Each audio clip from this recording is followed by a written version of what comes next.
IB ভাই পূজা উনি কয় কইয়া কি বিপদ পড়ি ভোট নি কইনা জায়গা কোনটা কইয়া ভোট বাড়ে কোনটা কইয়া ভোট কমে এই চিন্তায় উনি ভোটার আগ পর্যন্ত দুম ধরে থাকবো নিয়ত করছে। এই আমরা যারা আছি এখানে, আমি হুজুরে আপনারা, আমরা কি বুঝছি কলমা? আমার কথা বলা হইলেও কেবেন বুঝছি না, হইলেও কেবেন বুঝি নাই।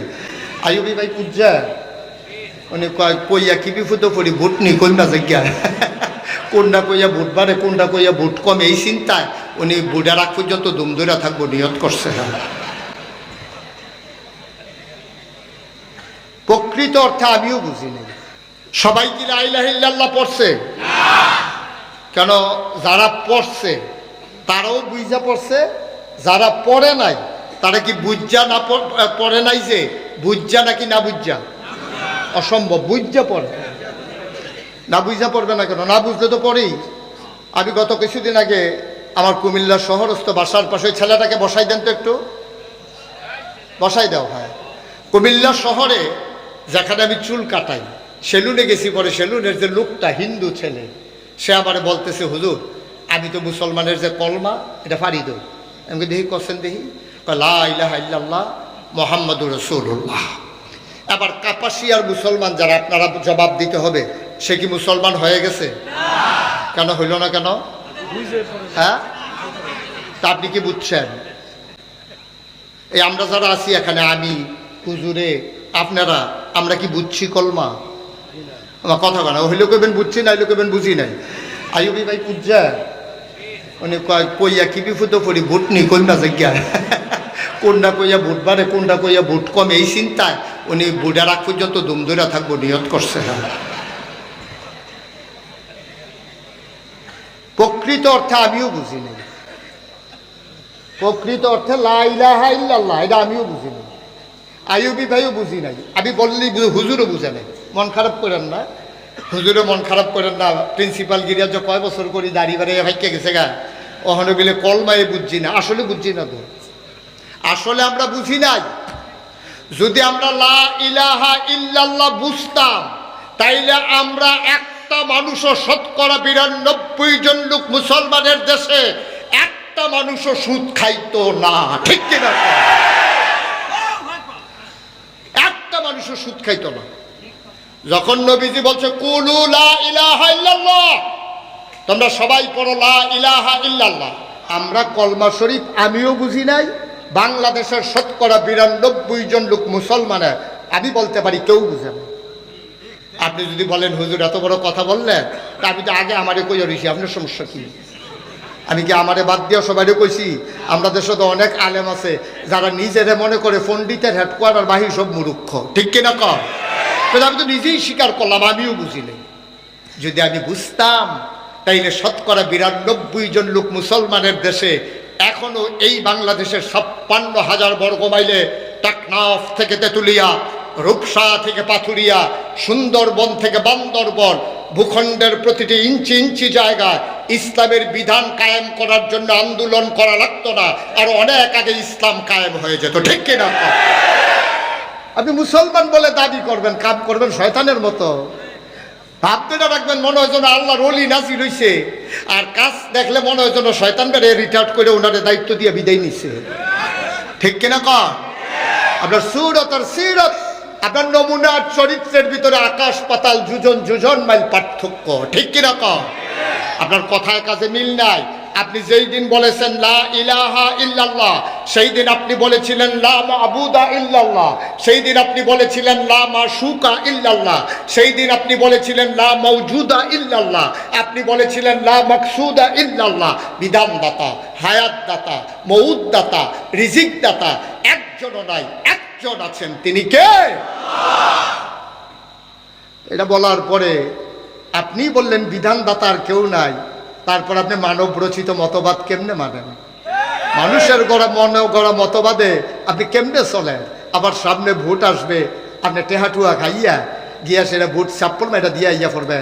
আরে বেড়া, বাংলাদেশে গরুর মাথা বেচা হয় ৫,০০০ টাকা, আর মানুষের মাথা বেচা হয় ৫০০ টাকা। গরুর মাথা বেচা হয় ৫,০০০, মানুষের মাথা বিক্রি হয় ৫০০ টাকা। 500 টাকা খাইয়ে আগের রাইতে গিয়ে ভোট দিয়ে আইসা পড়ছে, সে বুঝেই নেই সে করছে কি। ঠিক কিনা কর? একেবারে সহজ করে হিসাবটা মিলাই দিয়া যায়। আপনি যারে ভোট দিছেন সে যদি গম চুরি করে, আপনি গম না পাইলেও চুরির ভাগ পাইবেন। এটা সাদা কাগজও লেখা রাখেন আপনি সব এই গোনার লাগিয়া কেয়ামতের মতন দৌড়দৌড়ি করন লাগতো না, এমনি দেখবেন আইয়া রইছে। কারণ আপনি যারা ভোট দিয়া বানাইছেন সে গম চুরি করবে, আর আপনি তো জানেন সে যে চুরির খাদ্যত আছে। যাই না শুই না আপনি সুরের নেতা বানাইছেন, যাই না শুই না সুদখুরের নেতা বানাইছেন, যাই না শুই না ঘুষখুরের নেতা বানাইছেন। তারপরে সে সুদ খাবে, আপনি ভাগ পাবেন না। সে ঘুষ খাবে, আপনি ভাগ পাবেন না। হগিন্দি বেডির লিখে বিস্কুট আইছে, হেই বিস্কুট হাতে খাইয়া বইয়া রয়েছে।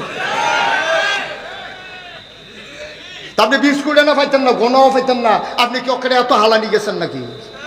কিচ্ছু না কিচ্ছু তো আপনার ফাউন্ড লাগবো তো। একবারে খালি হাতে আটবেন কেমনি আপনি? একটু চিন্তা করেন আব্বা, একটু চিন্তা করেন। একেবারে চশমা লাগাই আমার দিকে তাকাই থাকেন না, খোলা নজরে দেখেন। আমার কথাগুলো হৃদয়ের ভিতরে গাঁথেন, একটু বিবেকরে জিজ্ঞেস করেন। কথা তো সত্য। 92% জন লোক মুসলমানের দেশে আজকে আদালতে ইসলাম নাই, বাজারে ইসলাম নাই, দোকানে ইসলাম নাই, পরিবারে ইসলাম নাই। মসজিদও যে দূর আছে, এই কারণে মসজিদে শান্তিও আছে।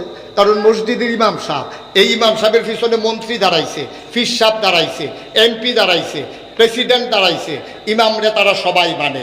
ইমাম বলছে আল্লাহু আকবার, সবাই বলছে আল্লাহু আকবার। ইমাম যখন হাত বাঁধছে সবাই মিলে হাত বাঁধছে, ইমাম বলছে আল্লাহু আকবার, সবাই মিলে বাঁকা হয়ে গেছে। প্রেসিডেন্ট দাঁড়াই থাকে নাই যে হ্যাঁ ইমামের কথায় বেড়া মৌলবী কয় টাকা বেতন পায়, দাওয়াত খাইয়া চলে, হেই মৌলবীর কথা আমি বাঁকা হব নাকি? আমি সোজা মানুষ, আমার মাথার একটা দাম আছে না? এই কথা বইলা প্রেসিডেন্ট দাঁড়াই থাকে নাই। শুধু দাঁড়াইয়া না, ইমাম যখন বলছে আল্লাহু আকবার, সাথে সাথে লাফ দিয়া ওই প্রেসিডেন্ট সাজদায় চলে গেছে। নাক কপাল ওই বালির ভিতরে ঘষাঘষি করতে আছে। যতক্ষণ পর্যন্ত ইমাম মেরেছে, মসজিদের ভিতরে 1000 মুসল্লি, কোনো বিশৃঙ্খলা নাই, কোনো আওয়াজ নাই, কোনো শব্দ নাই। মসজিদের ভিতরে ইসলাম মানার কারণে ইসলাম যেমন শান্তিতে আছে, সমাজের বুকে ইসলাম মানলে সমাজেও শান্তি থাকবে। ঠিক কিনা কও? সহজ হিসাব, কোনো কঠিন ওয়াজের দরকার নাই, একবারে সহজ হিসাব। আপনি শান্তিতে থাকবেন না অশান্তিতে থাকবেন, ফয়সালা আপনার। আমার দায়িত্ব হলো বুঝাইয়া বুঝাইয়া বইলা দেওয়া। আপনি মানবেন কি মানবেন না এটা ওন ডিসিশন, এটা আপনার সিদ্ধান্ত। আপনি যদি মনে করেন হুজুর আমি অশান্তিতে থাকলে আপনার সমস্যা কি, আমি কবে কইতাম আমার সমস্যা আছে? আপনি তো এই বেডির মতো কইয়া লিতাম কথা, যেটা মনে পড়ছে এটা কি কইয়া লিতাম রে? আপনি তো এই বেডির মতো, বেডি বিয়া বলছে পরের থেকে 3 বেলা খানা 1 বেলা মাই রুটিন হইয়া গেছে। 3 বেলা খাওয়া 1 বেলা, আমার কথা কয় না? 3 বেলা খাওয়া 1 বেলা কি? এই 4 বেলা মোটামুটি বেডির রুটিন। সকালবেলা উঠতে রুটি খায়, 10টা-11টার দিকে মাইর খায়, গোসল করে সেটা ভাত খায়, রাত্রেবেলা আবার ভাত খায়। এই 3 বেলা খানা আর 1 বেলা মাইর। তো বেডিও জানে যে মার কপালও আছে, হদ্দুতি সংসার করলে এই মাইরটের খাইয়ে করণ লাগবে, এটা চিন্তা করে লাভ নাই। তো প্রত্যেক দিন বেডি বিষয়টা না পাইলে তো বেড়ার সেতুটে বেশি, মারেও বেশি, কাছে থাকলে তো 2টা কম দেয়। এই জন্য টাইম হইলে, মাইরের টাইম হইলে বেডি গিয়া বেড়ার কাছে দাঁড়াই থাকে, 2টা দিয়া দেয়, বেডি ফাইসি ফিসি করে গিয়া গোসল করে যাওয়ার পরে বেডি আইয়া বইয়া রইছে। রাত দিনের বাজে গেছে 12টা, রান্না বান্না শেষ করিয়া এবেডি আবার জোহরের নামাজ পড়বো। হেতে গিয়ে আলাপ করতে আসে, আজ কি রান্না করছো? ফ্রিজের দাম বাইরে গেছে, কাঁচা বই ছাইডা দিছো নি? গুড়া মাছ যে রাঁধছো এটার মধ্যে ধনিয়া পাতা সিটা দিয়ে দিছো? না না, আলাপ সালাপ চলতে আছে। তে তার খবর গীতা, তে গোসল করছে দি বেডিও কই কিতা দিলে 2টা দিয়ে না দিব কি ফাওয়ালাপ শুরু করছে কি? গোসলের টাইম যায় না, শেষ পর্যন্ত বেডিয়ে জিগে এলাইছে, দিলে 2টা দিয়া দেন, গোসলের টাইম যায়। আমরা তো সেই মুসলমান, আমরা মাইর খাইতে খাইতে খাইতে খাইতে আমরা অনিসলামের কাজ করতে করতে করতে করতে আমাদের এখন এমন অভ্যাস হয়ে গেছে, আমরা শান্তি কারে কয় হারাই ফেলছি। 54 বছরে আমার বাংলা স্বাধীনতার স্বাদ পায় নাই। ঠিক কিনা বল? ওই যে এইটাই দেখছি আমরা, যেই লাউ সেই কদু, দেখতে দেখতে আমাদের এখন আর শান্তি নেই। মুসলমান গভীর মনোযোগ। 1500 বছর আগে নবী এসে দাওয়াত দেওয়া শুরু করলেন। মানুষগুলো হয়ে গেল দুই ভাগ। কথা মনে আছে নাকি? একদল কলমা মানলো, আরেক দল কলমা পড়ল না, মানল না। একদল আল্লাহওয়ালা, আরেক দল শয়তানওয়ালা। একদল জানোয়ারের চাইতে খারাপ, আরেক দল ফেরেশতার চাইতে উত্তম। একদল জান্নাতি, আরেক দল জাহান্নামী। দুই দলের কথা আল্লাহ কোরআনে বলে দিয়েছেন। কোরআনে ঢোকার আগে মারদুদ শয়তান থেকে ফানা চাই। যিনি রহমান, যিনি রহিম, তার নামে চলো শুরু করি, সবাই পড়ি। আউযু বিল্লাহি মিনাশ শাইতানির বিসমিল্লাহির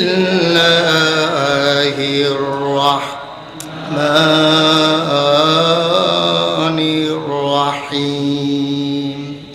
ওয়ালাহুম কুলুবুল লা ইয়াফকাহুনা বিহা ওয়ালাহুম আয়ুনুল লা ইউবসিরুনা বিহা ওয়ালাহুম আযানুল লা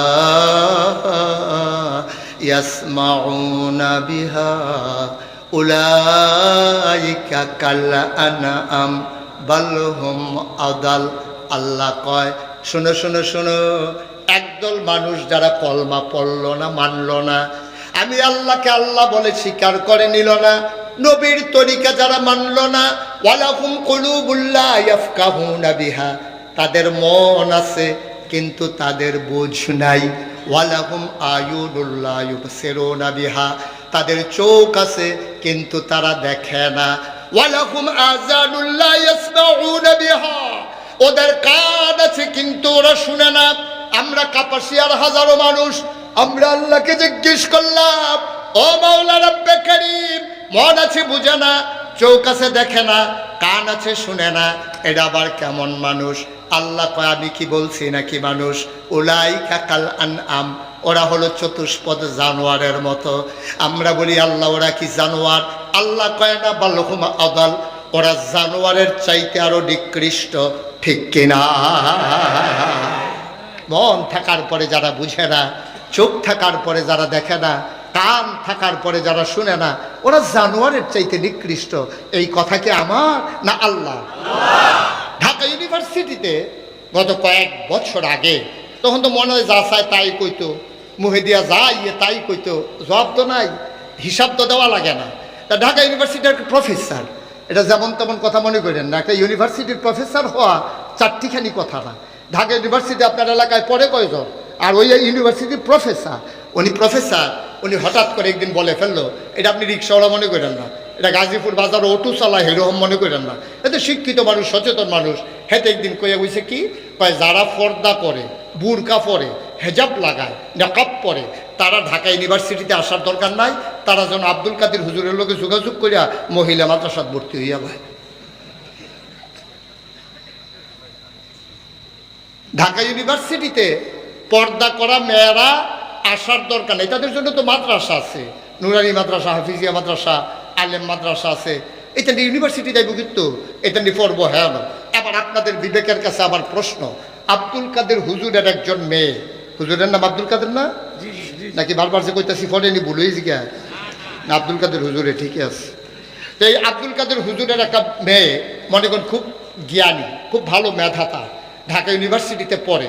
তো হুজুরের মেয়ে স্বাভাবিকভাবে পর্দা করে। এখন আপনাদের বিবেক কি বলে, সে কি ঢাকা ইউনিভার্সিটিতে পড়তে পারবে না?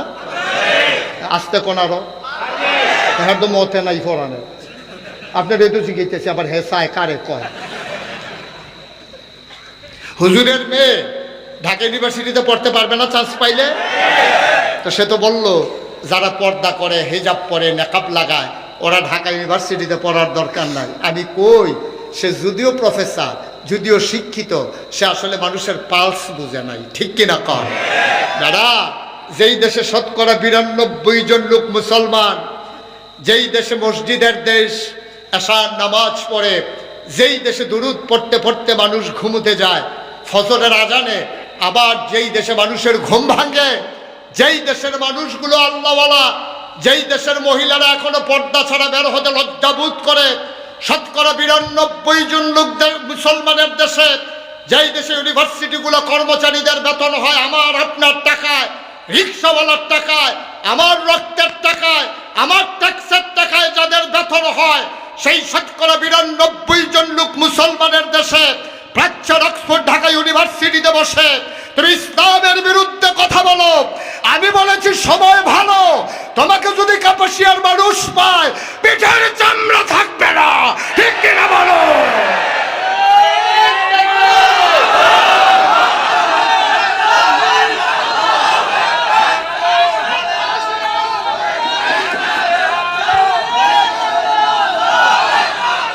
সবাই পড়ে না আমিন? জোরে পড়ে না আমিন? তুমি মুখে দিয়া যা আসে তাই বলবা, মন যা চায় তাই করবা। এই দেশ কারো কাছে লিজ দেওয়া হয় নাই। এই দেশ যদি তোমার বাবার হয়, এই দেশ আমারও বাবার। কথায় কথায় বাংলা ছাড়, এই দেশটি তোর বাপ দাদার, ঠিক কিনা বলো?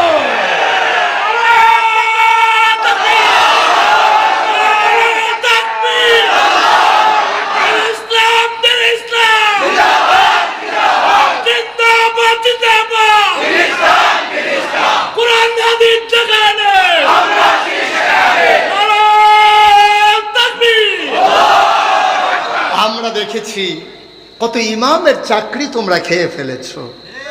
ইমাম সাহেব গত শুক্রবারে আসার সময় বেতন খুঁজছিল। কেশিয়ার সাহেব বলেছেন আগামী সপ্তাহে নিয়েন। শুক্রবারে আলোচনায় নাকি দিনের আলোচনা চলে এসেছে, ওদের নাকি পছন্দ হয় নাই। হুজুর বাড়িতে আসার পরে বলছে বেতন পান নাই, আমার কাপড়টা ছিঁড়ে গেছে, কাপড় লাগবে না, আপনি যে কাপড় আনলেন না। হুজুর চোখের পানি ছেড়ে দিয়ে বলছে যে বেতন তো পাই নাই। কেশিয়ার সাহেব বলছে আগামী সপ্তাহে দেবে। বাচ্চাটা দৌড়েই আসছে, আব্বা আমার হাফ প্যান্ট কিন্তু ছেড়ে গেছে। বলছে ঠিক আছে কিনে দেবো বাবা, বেতন পাইলেই। চাল কিন্তু শেষ হয়ে গেছে। ইমাম সাহেব শুক্রবারে মসজিদে যাবেন, কাপড় চুপড় পরে রেডি হয়েছেন, বাজারের ব্যাগটাও পকেটে করে নিয়ে গেছেন, আসার সময় বাজার করে আসবেন বেতন পাইলে। হঠাৎ করে মসজিদ থেকে ফোন আসছে, হুজুর আপনার ওয়াজ বেশি গরম হয়ে গেছে, এই জন্য সভাপতি বলছে আমারে জানাইতে আপনি আর আসার দরকার নাই। এরকম হয় নাই? কথা কয় না, হয় নাই এরকম? আমার ইমাম দুটা চোখের পানি ছেড়ে দিয়েছে। তুমি কি বুঝছো এই চোখের পানির দাম কত? আল্লাহর নবী কয় লা হিজাবা বাইনাহু ওয়া বাইনাল্লাহ, যার উপরে তুমি জুলুম করেছো তার মাঝে আল্লাহর মাঝে কোনো পর্দা নাই। ওই ইমামের চোখের পানি আল্লাহর বরদাস্ত হয় নাই। ইমামের চোখের পানি পড়ার সাথে সাথে তারা শব্দটা, আল্লাহ শব্দটা আল্লাহর আরশ পর্যন্ত কাঁপিয়ে দিয়েছে, ঠিক কিনা? ইমামের চাকরি তুমি খেয়ে ফেলেছ। মুফাসসির কোরআনের আলোচনা করে তুমি মঞ্চ থেকে ক্ষমতার বলে তোমার বিরুদ্ধে কথা চলে গেছে, বাইক কেড়ে নিয়েছ, তুমি মঞ্চ থেকে নামিয়ে দিয়েছো বেজ্জতি করে, মনে করেছো সবকিছু তোমার। মসজিদের মিম্বার, ওয়াজের মঞ্চ, সব কিছু তোমরা জবরদখল করে দখল দিতে চেয়েছো। আমার ছেলেরা শাহবাগের ময়দানে যেমন করে বলেছিল কথায় কথায় বাংলা ছাড়, বাংলা কি তোর বাপ দাদার? আর আমি আজকে কাপাসিয়ায় বলতে চাই কথায় কথায় মিম্বার ছাড়, মিম্বার কি তোর বাপ দাদা? মিম্বার আলে বলামার, এই মিম্বার হক্কানি পীর বা শায়েখের, এই মিম্বার মুসলমানের, এই মিম্বারকে দখল দেওয়ার ক্ষমতা যারাই করেছে তারাই ইতিহাসে রাস্তা করে নিক্ষেপ হয়েছে। ওলামায়ে কেরামের মাথা কখনো নিচু হয় নাই, ঠিক কিনা বলো? মানুষ হয়ে গেল দুই প্রকার, কথা মনে আছে তো নাকি? তাইলে আল্লাহর নবী যখন বললেন বলো লা ইলাহা ইল্লাল্লাহ, সবাই একদল পড়ল আর একদল পড়ল না। যারা পড়ছে তারাও বুঝা শুনেই পড়ছে, যারা পড়ে নাই তারাও বুঝা শুনেই পড়ে নাই। আচ্ছা তারা কি বুঝছে? আরবি বাংলাদেশের মানুষ ভালো বুঝে নাকি সৌদি আরবের তারা ভালো বুঝে? কথা কয়েন ভাই, একটু সহযোগিতা করেন। আরবিকে আমরা ভালো বুঝি না মক্কার তারা ভালো বুঝে? মক্কার মানুষ আরবি বুঝে ভালো। তা আবু জাহেল তো আরবি বুঝতো, আবু লাহাব, উতবা, সাইবা, মুগীরা সবাই বুঝতো।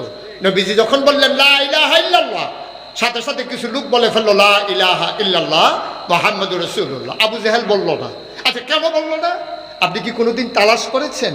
আবু জাহেলের সাথে তো নবীর কোনো দ্বন্দ্ব ছিল না, কোনো ঝগড়া ছিল না। আবু জাহেলেও তো নবীর কাছে দিয়ে টাকা পয়সা আমানত রাখছে। সেই যুদ্ধ জিজ্ঞাসা, ভাই আপনি তো উনারে নবী মানেন না, টাকা রাখেন না, টাকা রাখেন কেন? আরে এমনি তার লোকে বনে না, মানুষ তো ভালো। সুবহানাল্লাহ কয় না? তার লোকে আমার হিসাব মিলে না, কিন্তু মানুষ তো ভালো, আমানতের খেয়ানত করে না, ওয়াদা খেলাফ করে না, আত্মীয়তার সম্পর্ক ছিন্ন করেন না, মানুষ তো সাংঘাতিক ভালো। তো তারে আমি টাকা রাখবো নাকি তোমার কাছে রাখবো? তোমার কাছে টেহা দিলে টেহাও না। বাটফারের দল টেহা বাইটা দিয়ে খাইয়া বইয়া থাকস, দোহান বাহি খাইয়া গদি সেটের দিন বেআইন সেইটি জায়গা মাদারীপুর, তোরা তো হেই মানুষ, ঠিক কিনা কও? শুভ হাল খাতা করছে, 12টা মাস লাগাইয়া বাকি খেয়েছে, কইছে যেই দিন তুমি শুভ হাল খাতা করবা, এটা আমাদের এদিকে গদি সাইড বলে, আপনাদের কি বলে? শুভ হাল খাতা। এই শুভ হাল খাতার দিন এই লোক টাকা দেওয়ার ভয়ে ভাগ্যা চলে গেছে মাদারীপুর, বেআইন সেই তো গেছে, বেআইনের শৈল বালা না। তুই তো সেই মানুষ, দোকান বাকি খাইয়া ঘুরাও, তুমি তো সেই মানুষ, রেন্ডি করেই গাছ লাগাই আরেকবার উড়ান শুদ্ধ আন্দাজ করে ফেলাও, তুমি তো সেই মানুষ, বুটের বাক্স লই উঠটা দেও দৌড়, ঠিক কিনা কও?